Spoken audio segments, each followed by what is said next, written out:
Терроризм тұтастықты бұзатын қатер. В нескольких городах нашей страны прошло задержание религиозных радикалов. По данным ведомства задержаны и взяты под стражу трое подозреваемых в пропаганде терроризма.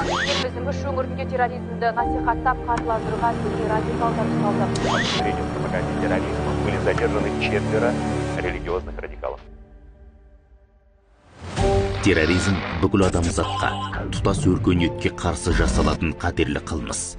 Әлемнің кез келген нүктесінде мақсатына қарай формасын, құрылымын, мазмұнын өзгерте береді. Өзгермейтіні бейбіт ортаны бүлдірудің тәсілі ғана.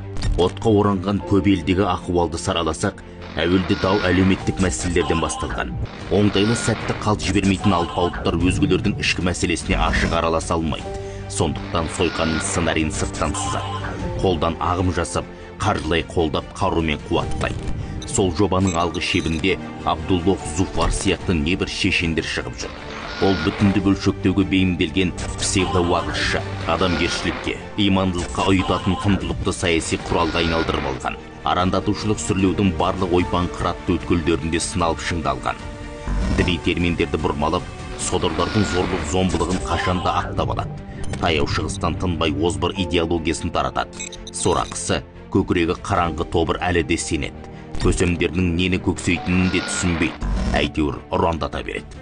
Жалпы әлем күш біріктіріп, террористік ұйымдарды бүгін көрге көнбесе, ертең жеті басты аждақадай басқасы шығады. Себебі бұл қылмыстың тасасында есірткі трафигі, заңсыз қару-жарақ пен адам саудасы қызып тұр.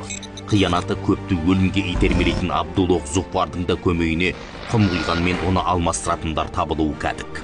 Сондықтан арандатушыларға арандап қалмаудың жалғыз жолы бірлікті бекемдеу.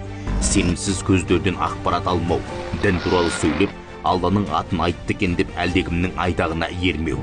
Сақтансаң сақтарым деген тәмсілді ойына түйген жан терроризм мен экстремизм секілді қатерден де құтылары айдан анық.